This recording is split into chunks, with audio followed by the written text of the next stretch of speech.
This is almost hired. Fuck the almost. I'm here. Reach out and let's get to it. To get the work, we got to do the work. So let's get to work. Have you felt like a loser, down the dumps, can't talk to anybody, just feel like you're drowning in quicksand? It's like being Tom Hanks in an island with Wilson alone, just being rejected time and time again, ghosted so many times you actually think you're a ghostbuster, recruiter just not return your calls, rejection letter after rejection letter, and you're just thinking to yourself, how did I get here? How do I get out of here? Well, I got news for you. You came to the right place. Okay. I have 25 years of experience. I've been through every situation from A to Z. And what it's really given me, not to be cliche, but it's given me a set of skills. Because let me reiterate, if everybody's going down the yellow brick road while you there's going to be a long line in Oz. I am going to give you the tools and the mindset to cut through the woods, green, purple. You're going to get ahead because it's a war out there. Okay. It's a battle and you don't even know who your competition is. So, with that said, hit that subscribe button because you came to the right place. There is no fluff here. I'm going to give it to you real. We make no promises, none. The only promise that I make is we will never not be there for you. I'll do as much as I can and share as much as I can because enough's enough with this BS, right? It's just honestly at the end of the day, the system is broken. It's just wrong the way people treat other people like you're just a piece of garbage.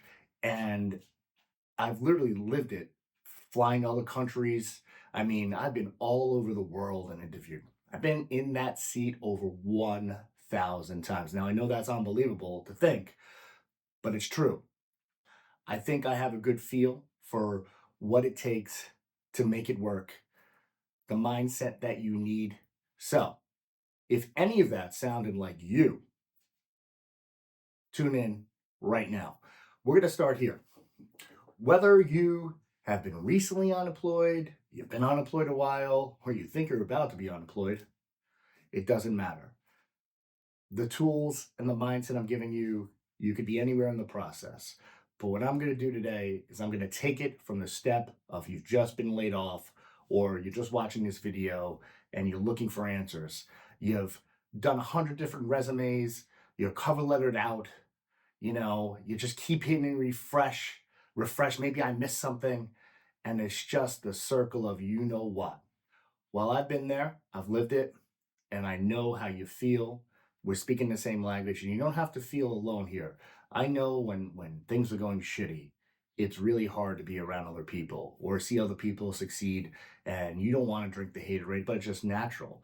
We're human, and being rejected that many times, it just plays tricks on your mind. No matter which way I put it to you, you have to prepare for a 12-round fight. You have to be on all the time. I am going to give you everything you need in order to fight the good fight. But you have to be in it to win it.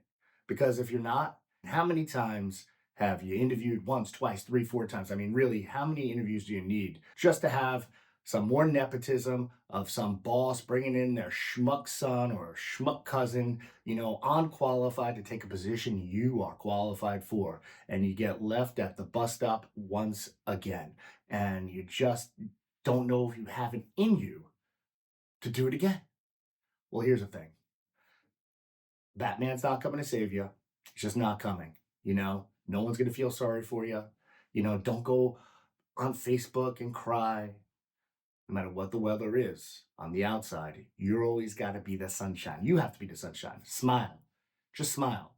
No one knows what's going on. You have to act as if, because if you let those things get to you, a bad day turns into a bad week and a bad month, and now your unemployment's run out, your marriage is on the rocks, you can't even look at your kids, and you don't want to be anywhere in public because you don't want to have to tell them what your current reality is, right? Checking account keeps going on, your 401k turned into a 101 Dalmatians somehow, right? And you're just like, what am I going to do? Am I, bad thoughts may come in. Am I going to be homeless? Do I have to call my mom for money? All those thoughts. My credit cards are so maxed out, I can't even use HBO Max, like seriously. I've been there. We speak the same language. And that's what we're doing here. We're building a community because we're tired of the BS. Okay. Recruiters aren't your friends because most positions that become available go to 3 to 5 recruiters, maybe even more. So you're just another number. So we're going to take it from today. Now you're unemployed. What do you do? How do you do it? Okay. Here's what I want you to do. No matter where you are in the process, the next 24 to 48 hours, you're going to do nothing except clear your head because you have to come into this game with a clear mindset. You're going to do something you enjoy doing, maybe the gym, golf, dancing, whatever it is. Bottle of Cabernet, just chill. Take 1 or 2 days because when you come back in, your mindset is 12-round fight. There's a lot of bullshit out there. You know what I mean? Like people are trying to, sell you timeshare with a smile. It's not going to be timeshare. You're going to be lucky if you get into a days in, okay? I'm not going to paint a pretty picture for you, but I'm going to paint the picture of what it is that you need in order to get to where it is that you need to go, where you deserve to be. And screw the nepotism, screw these recruiters, screw the system. It's okay not to be okay. That's why you're here. We speak the same language. I'm your go to. I'm always going to be here for you. Because remember, just like Thelma or Louise, we are not going to ghost you here. It's just a system that needs change, but we can't wait for that. So hit that subscribe button if you haven't yet, because I have 25 years of this experience. I've been in every situation, and out of the 1,000 interviews I've been on, I probably only really bombed 2 of them. And I'll tell you the one that I really remember that I completely bombed. I was up, this is in the early 2000s. I was up for a job. I was on the 3rd interview. It was a layup. I mean, I had it in the bag. Wrong mindset. Walked into the last interview. I was meeting with the new president, brand new. So, you know, he wants to pick his team. I walked in the office. I remember he had this really like nice desk and he was in his chair and his back was turned to me. He said, sit down. So I sat down. He turned around and he knocks all the shit off his desk, like, poof. And he looks at me with a stern voice and he goes, why the F should I hire you? And I remember I wasn't prepared. And I went, oh, uh, I'm a good worker. So when you're going into these things, it's important to expect the unexpected, have a plan A, have a plan B, have a plan C. Okay. So we're going to take it from there. You took the day to, you're ready to work now. Okay. Time for your resume. No matter what job you're going for, it's irrelevant to that because I want you to pick 4 or 5 different positions that you'd be interested in, from maybe it's a regional sales to a brand ambassador to national, whatever it may be. And we're going to have 6 different versions of the same resume. And what I mean by that is there's different keywords for each position. So whichever one you're applying for, make sure you are organized. By the way, if you're not an organized person, well, here's the deal. Get organized or stay where you are, okay? So with that said, you have 6 different ones. And I'll give you an example. So if I'm going for something regionally, I'm cool with even going regionally, nationally, or, maybe even area if it pays more and offers whatever it may be. So you have to have those keywords. Make sure you know what those keywords are. Second thing is, especially for those on LinkedIn, you have to make sure that your resume and your LinkedIn align like 2 Lego pieces. Yes, you have to have 6 different versions. And when you're applying for a particular position, okay, make sure you change the name of your resume to that particular position. It makes it look like you just did your resume and updated it for that one job that you want. Perception is reality. You want it to be like, hey, it's 101 and I'm not going for 3,000 jobs and my unemployment isn't 2 weeks from running out, right? So yes, you want to make sure you change it every time. And here's another thing. I would highly suggest putting together a new email, right? If you have your, public email, that's yours, your personal email for a while, you may get a lot of mumbo jumbo. So what you want to do is you want to have a separate email short, sweet, professional, so you can keep track of everything. And you want to categorize it because, again, this is speaking from experience. We're human. We screw up. We get lost in the sauce. How many times have you applied for a position? They call you up, and you applied for so many, and they call you up and like, "Hey, I'm from blah blah blah Walmart," and you have no idea what the job is, what it is. You got caught off guard, and they read through you, and they're like, "Oh, I understand. You probably applied for a lot of jobs." Well, just like if you're on online dating, you want to make the particular person you're interested in date with the most important person in the world. If you go ahead and they just feel like, hey, the mindset already is you're gonna take any job and you're already done. So what I would suggest is every day for every position that you apply for, categorize it. So let's say you're going for food, put in a food, put the date, keep track of everything. So it's handy to you when they call up, boom, boom, boom. You can look it up as you're on the phone and you make them think, oh my God, I know the job I applied for at Walmart. Yeah, absolutely. Business development manager, out of Chicago. Oh, wow, this guy's good. I guess he didn't apply for a lot. I guess he really wants this position or person, I should say. So it's important. Let me tell you, going back there, every little detail matters. Any advantage you could get over your competition, we got to take it.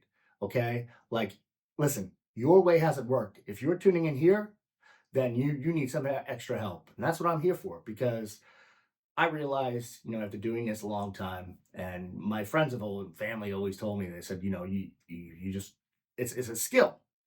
And I want to share it with you because I want to help out. And, I know my story is a lot like other stories, and it's probably worse stories out there. And I've heard them, I've seen them, I've lived it. And my goal is to, even if I could help one person, it would be worth it. I know that sounds cliche, but it's the truth because what I've lived is going to write a book one day. This is really what we're living right now is just nightmare on Job Street. We don't need Freddy Krueger. It's just been a nightmare. And, you look in the mirror and you just start thinking it's you, right? Wow, maybe I lost it. Maybe I'm not as good as I thought. Well, then that's a losing mindset. You're going to act as if we're going to change that frown and put it upside down because you are always going to be the sunshine. And that's important. Now, another thing on your LinkedIn, I know this is going to sound kind of crazy, but it works because, again, then you're in a line going down a yellow brick road. You have to think outside the box. On your LinkedIn, if you haven't, go get some headshots, new ones, and smile. Like that movie. Smile, smile, smile. You know what I mean? Everything is cool as a cucumber. Make sure you have professional headshots. Second thing, you may already have it. That circle that says open to work? Get rid of it. I know. It's like, what? You seem like a loser. Trust me, I know. And you seem desperate. You want to keep the cards in your hand, right? Here's the thing. If you're applying for work and they know you need a job, they're already thinking, does this person really want the position? Or they just need a job and they're just going to go to the next job once they get a better offer, right? What you want to go ahead is perception is you're working from within. You don't need this job. You're applying because you want to work there. And when you put the open to work, I'm sorry, but you seem desperate and we seem like a loser. And I've done it. And trust me, I've gotten more positions without that. Because what you need to do is you need to start with the people you know, the contacts that you have, and message them privately. Again, another important piece of advice, if you haven't done so already, upgrade your LinkedIn plan. $29.99. You listen, I'm sure you spent a hell of a lot more on some BS. It will be the best $29.99 you spent. Because with that, you see everybody who looked at your profile. Then you can go back and check theirs. Also, with that, you get 15 in-mails a month that you could reach out directly to the hiring person for that particular role. Now, I would say 20% of the people will see and write you back. But any advantage that you could have in this battle, you need to take. That way it gives you a leg up. A lot of people don't do the $29.99. I find it to be worth it. It's helped me plenty. I mean, I think I've at least got 2 positions from that because I reached out directly and I made it personal. And also, when you go ahead and get a call for an interview, right? The first thing you want to do is search up those people in the company on LinkedIn. Follow them immediately because they'll see that. Another thing you want to do as you go through the interview process is this. Once you get through the first interview and you got called back for a second or third one, What you want to do is you want to start to try to connect with people in the company and also the competition. What that's going to do is, and I trust me, this is true, the person interviewing you will not look at your LinkedIn until about a half hour to an hour before the interview. And what they're going to see, oh my God, they're connected to 7 people in our company and 5 people in the competition. They know our products and they know our people. They must know our company. And now they're going in with a mindset of, ah, this guy Jack, man, he's connected here. I mean, he might as well already clock in. He's friends with so many people here and connected. That's a thing, right? Going back to the resume, here's the thing. The about me, it's bullshit, right? You want to write, make it short and sweet, because the only thing that really matters is your experience. You could write a whole novel. Well, I like long walks on the beach. I love animals. I give, like a soup kit. No one gives a bleep, okay? Cut it down, because at the end of the day, it's all about the experience. And do not go over 12 years of relevancy. If you've had multiple jobs in the last 12 years, what you want to do is this. At the bottom of each one, make sure that you put the reason that you left. God forbid it's a bad reason. It happens. Make one up, okay?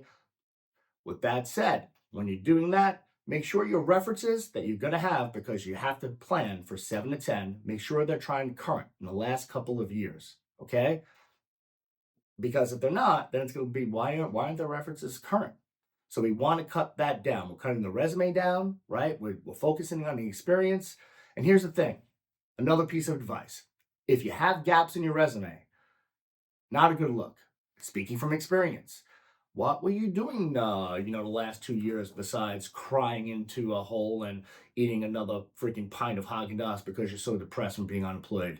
Yeah, that doesn't work on the resume. What you want to do is, hey, listen, you were consulting or whatever it is. If you have people in the industry, let them know, hey, can I use you? And just say, hey, you know what? My kids were at home a little bit. I want to be closer to home, whatever it may be. Listen, perception is reality. The more gaps you have, the more jobs you have. I can tell you, you're going to get labeled a resume jumper. You just are. But I can tell you from experience, being in that room, speaking with hundreds of recruiters, make sure you put the reason you left. For me, I mean, one company closed down, one company was sold. One I left for more money, didn't work out because the grass isn't always green on the other side. That's just the way it is. I mean, you have to have every detail. You have to, everything you knew before this. I'm telling you, I've lived this. I know it works. Any little thing. You have to think outside. Like you may think, look at your experience. The last 2 positions have to have the most information on it. I see a lot of people put a job from 2013. They got 8 lines. In the current job, they have 3. Make sure it flows. The last 2 positions are the most important 2 positions, and that's what you want to talk, because that's where the focus is. They're not going to give a shit about a job you worked 10 years ago. And even if you graduated from Harvard, congratulations. It means nothing now. Yes, it helps to have a degree, but don't feature that, because you should have 12 years of experience. The Harvard thing is just what may put you over the top. Okay? It's just the way the world works. I could tell you a quick story of why perception is reality. Years ago, I was working for LG on a campaign, and they were the main sponsor of the Fashion Rocks, okay, concert in Radio City. And I was with the head of marketing, and we were the host, the sponsor for a big after party at the Russian Tea Room. And this particular person says, listen, we got to get in there, right? We got to get into that party. And I'm like, how the hell are we going to do that? And those two bodyguards, they look like The Rock and Batista. And I was like, I don't know. I don't like our chances here. And she said, just follow my lead and act as if, because perception's reality. So we go to the door, 100 floors up. I'm in an elevator with, I remember, Heather Graham, Sugar Ray, and Rebecca Romaine Stamos. Right? And I'm sitting there like trying to keep my cool, like I really don't listen to Sugar Ray, and I'm not the biggest fan, right? So we get up there, we put our names, give our names. Obviously, the Rock and Batista say, "You're not on here. What the hell are you doing here?" And she says, "What do you mean?" She goes, "Look around you." She goes, "What do you see? Everywhere you look, LG, LG, LG. We spent $10 million at the head sponsor. Do you want to be able to call your boss and tell him that You're screwing the $10 million sponsor here. It will be your ass. He's like, oh, I'm sorry. And we got in. And I'm in a Hollywood after party. And I'm so nervous. I'm like, oh my God, they're gonna know. They're gonna know I just snuck in. And then I was on a couch and I remember it was Lisa Marie Presley sitting next to me. And I remember thinking after a while, she just started talking to me. And I realized I already had made it. I'm in the room. The perception is I'm already somebody. I didn't need to validate why or who I was because I was there.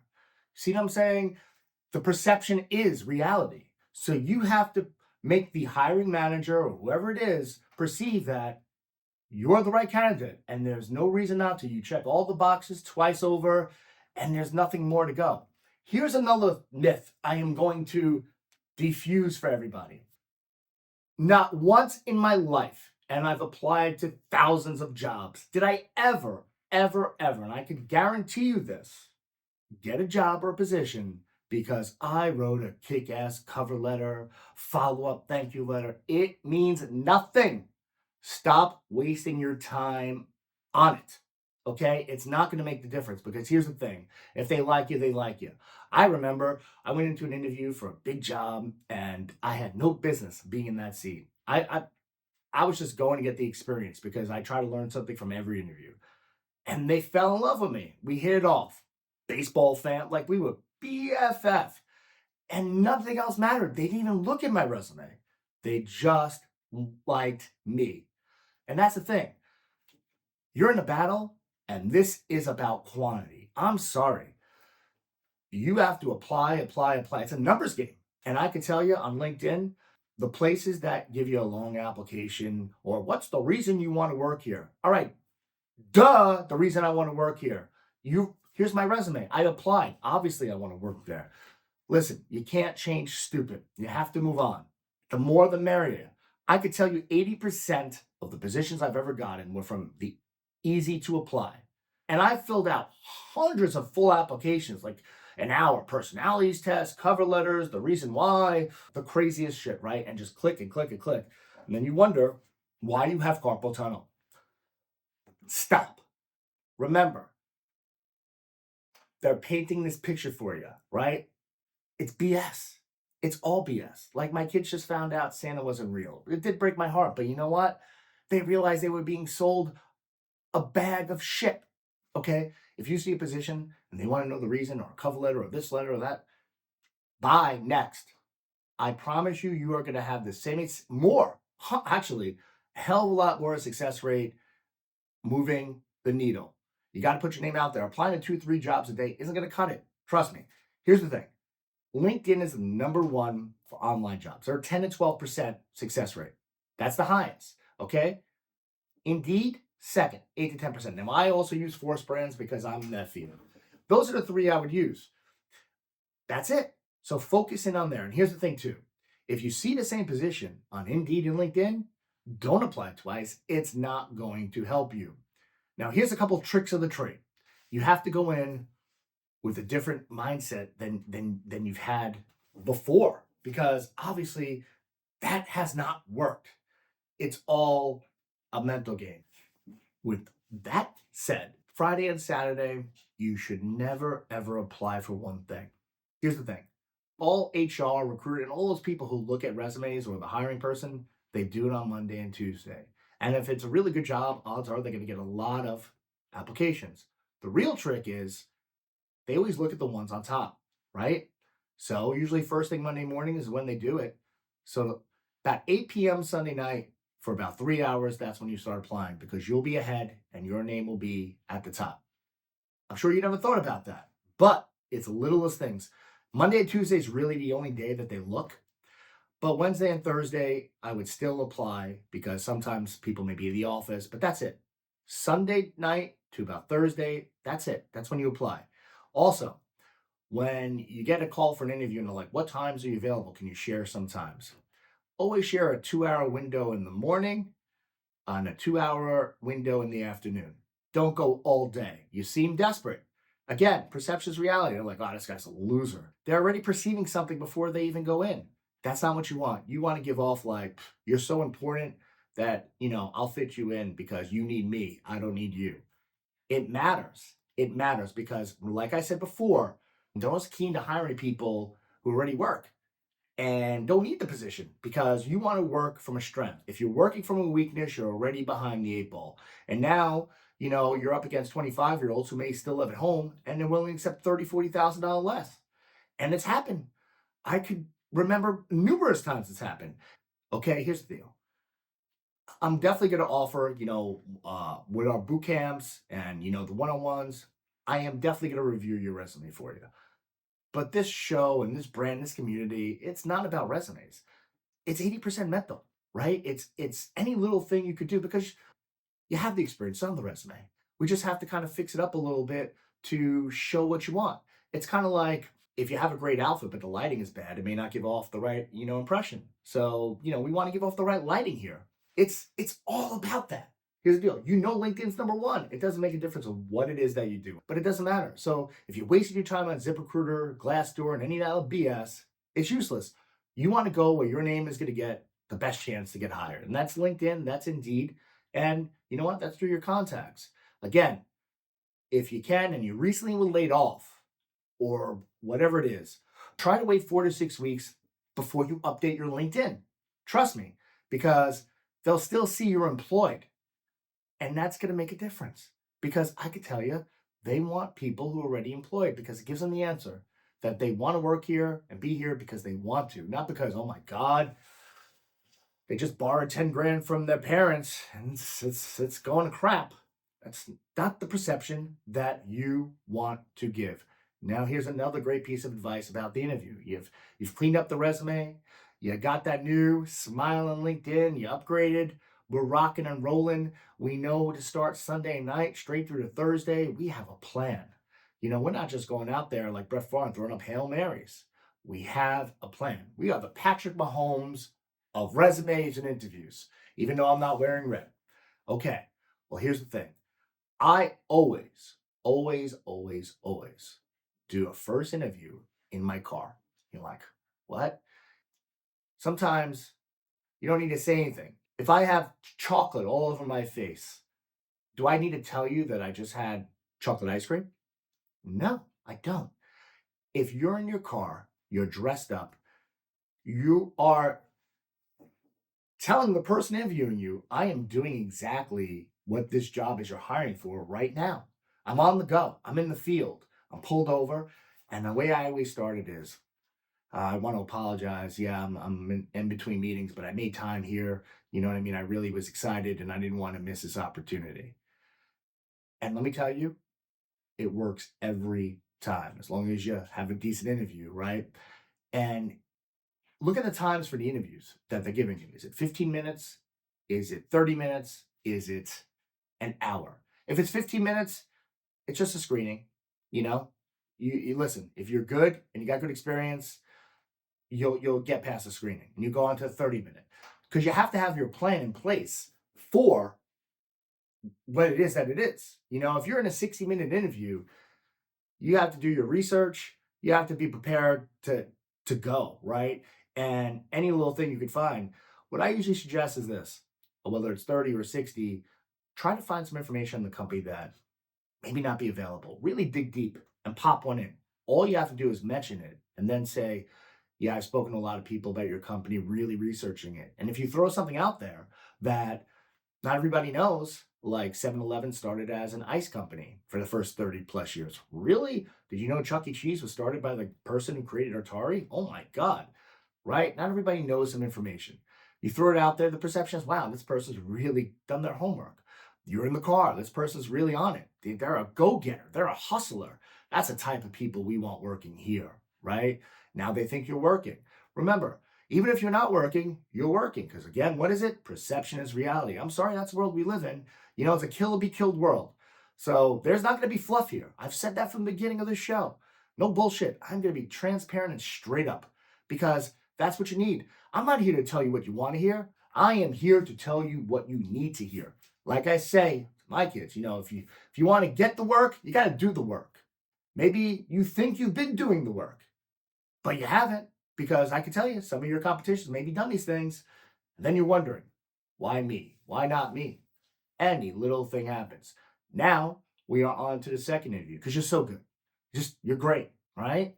Because act as if that job is yours. I've never gone into an interview thinking the job wasn't mine. I was shocked when I didn't get it every time because that's the mindset I had. Because if I went in any other way, like, oh my God, is someone going to knock the crap off the desk again? I'd be cooked. That's it. I'm a scrambled egg. Remember Nancy Reagan? Say no to drugs, you're done.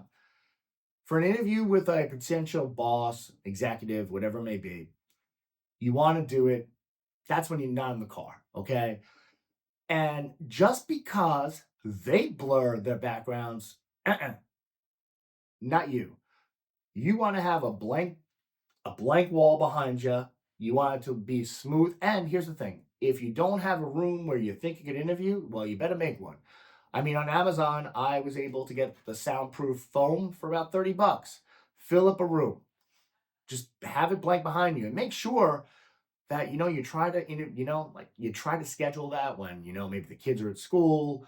You want privacy. You want to give off like, hey, I got a professional office at home. I don't know if the job is going to be through remote, but you want to give off that impression, right? That, hey, I've got it all set up already.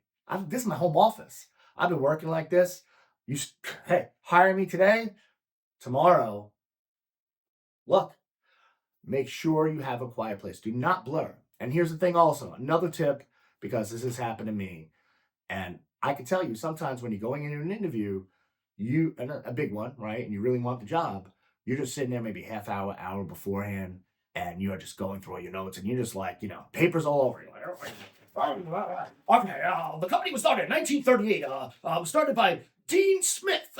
Wait, when was it? What year was? Okay.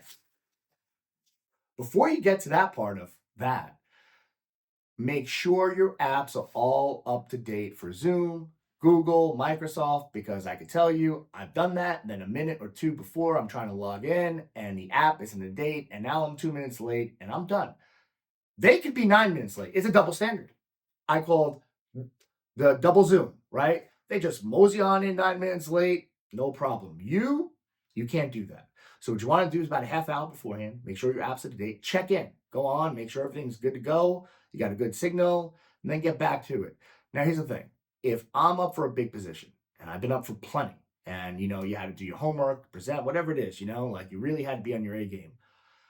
Depending upon what the time is, I'll look through the stuff, but the day of is when I really dig in deep. Because if I do it anytime beforehand, you're just gonna forget stuff.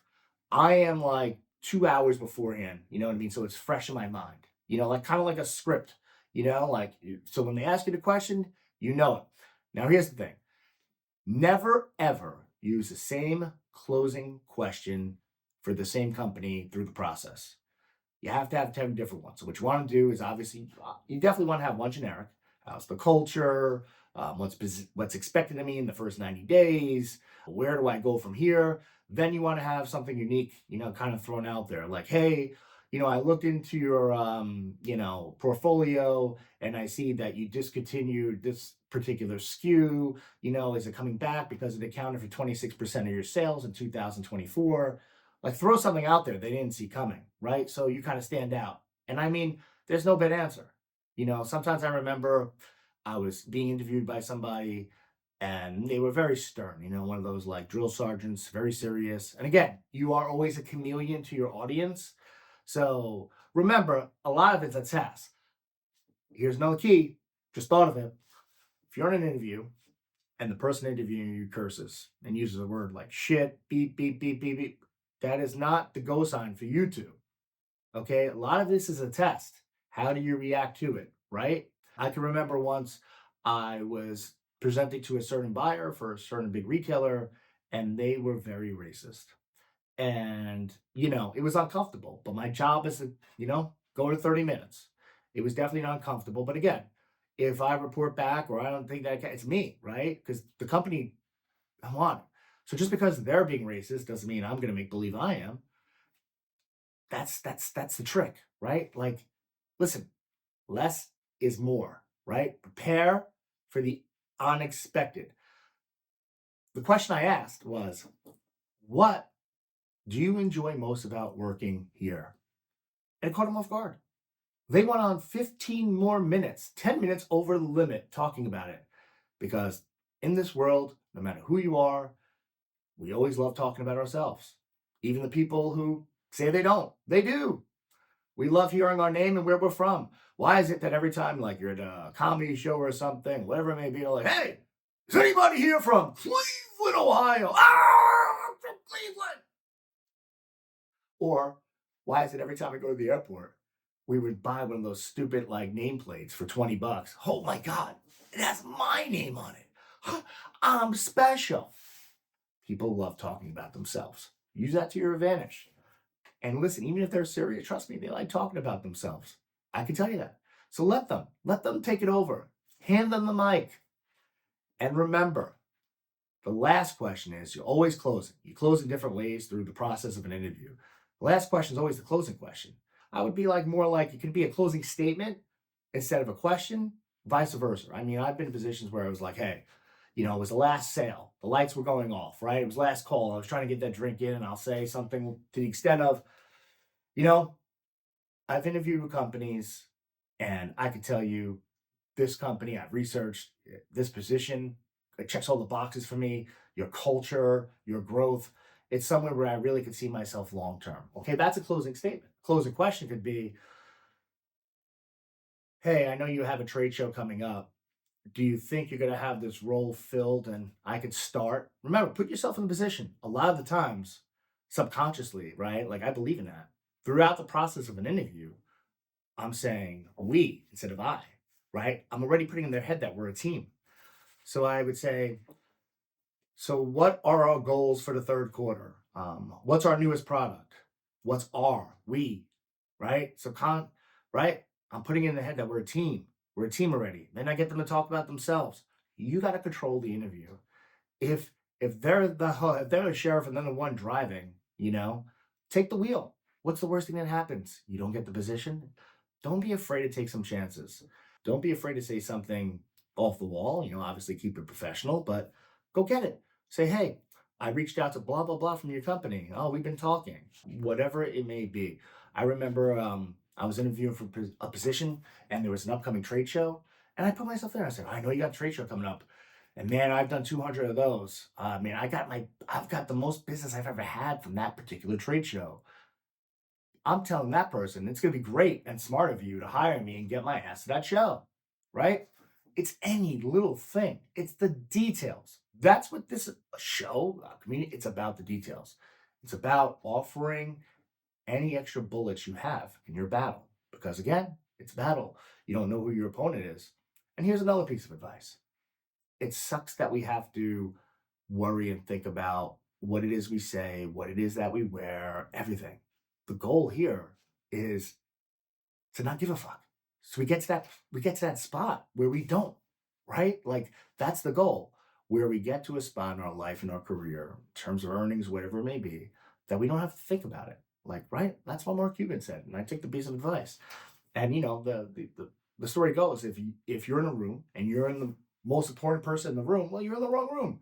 Listen, I still love taking sales classes and learning and watching other content creators maybe not doing this because it's all fluff. And by the way, with that said, if you haven't already, hit the subscribe button because if you don't have your ticket to board the train, well, we'll leave it the station. And we are building something special here. If you get stuck on something, you have a question, I want you to go ahead and reach out to me. Ask a question. Don't be afraid to. We're going to start our boot camp soon. If you want to book a one on one, go ahead. I feel like sometimes some people need that one on one, or they're kind of tentative, or they get lost in a group, or maybe they need more help than others. But again, what is the game? The game is it's a numbers game. And if anybody tells you differently, it's BS. It's a numbers game. I know we've all done this where after an interview, like, oh my God, it went so well. How long do I wait to reach out? Then you haven't heard from them. Like, I don't want to seem like a stalker. You think I'm seeming like a stalker? And then you talk to yourself in the mirror because no one else is there, by the way. You're like, okay, I sent it yesterday. Like, how long could I wait? Let me tell you, if they want to hire you, they'll reach out. And if they don't, they're not going to give you the job because they're like, all right, let's wait on Bob.